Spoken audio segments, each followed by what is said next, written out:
Klaviaturanın daxil edilmiş ədədin tək rəqəmlərinin sayını cüt rəqəmlərinin sayına vuran Python kodu yazın.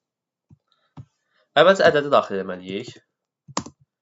Bir n ədədi daxil edirik. Daha sonra həmin ədədin elementlərinə dövr formasını daha rahat əldə etmək üçün onu mətnə keçirərik, yəni sətir tipinə keçirərik.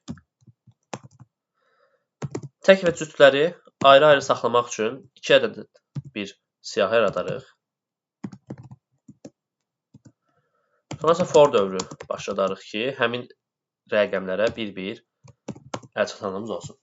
Məsələn, həmin rəqəmimiz deyək ki, 1234 ədədi idi. Biz bunu str ilə, həmin funksiya ilə mətnə keçiririk və i ardıcıl olaraq bu rəqəmləri alır. Birinci dövrdə, yəni birinci adımda 1 alır, sonra 2-ni alır, sonra 3-ü, 4-ü və s. bu formada ardıcıl davam edir. İndi biz onun tək və cüt olub olmamasını yoxlamalıyıq. Ona görə if i, amma i bizdə simvol olduğu üçün nə etməliyik onu? Tam ədədə keçirməliyik. Int funksiyasının daxilində yazmalıyıq. Int i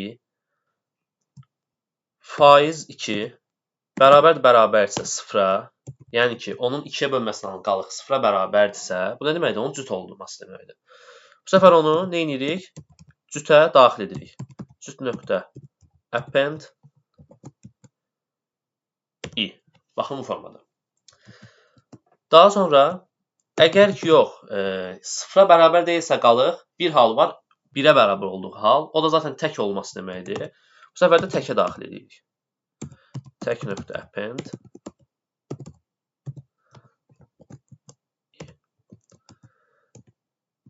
Sonra da bizdən bunların saylarının cəmini istədiyinə görə, yox, hasilini istədiyinə görə, burada bu formada yazacağıq. Tək, len tək, yəni ki, tək siyahısının uzunluğu, yəni oradakı elementlərin sayı vurulsun.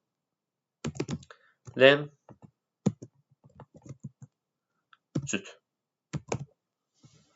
Bu formada. Bununla da biz həmin elementlərin bir-bir tək və cüt olaraq ayırdıq rəqəmləri. Daha sonra isə onların hasilini tapıb çapa verdik.